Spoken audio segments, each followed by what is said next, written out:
ডেস্কে বসে ছোট্ট ক্লাস ঘর, বাইরে দিদিমণির পাশে দিদিমণির বর।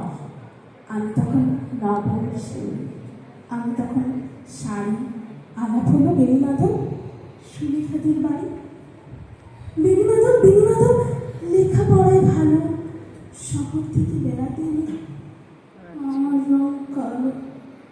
তোমায় দেখে একটু পালিয়ে গেছি ঘরে। বেণীমাধব, আমার বাবা দোকানে কাজ করে। কুঞ্জরি দেবো ফুটেছি মঞ্জরি, সন্ধ্যেবেলা পড়তে বসে অঙ্কে ভুল করি। আমি তখন নবম শ্রেণী, আমি তখন ষোলো।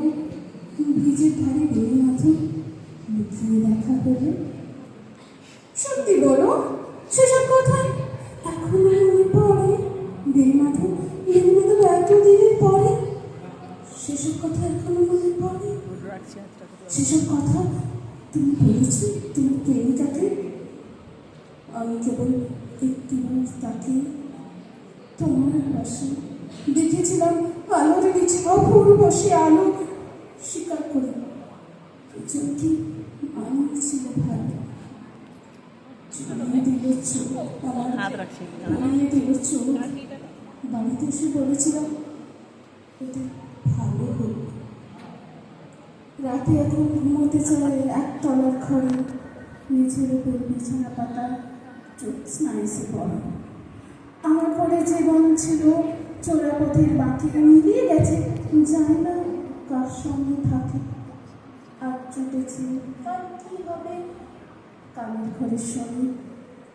আমি এখন এইবার সেলাই দিতে বলি। তবু আগুন আগুন চলে কই?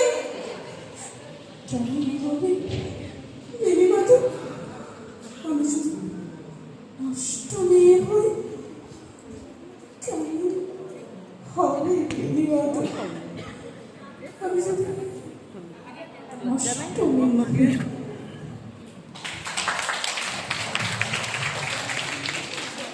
ধন্যবাদ বেহুলাদিকে।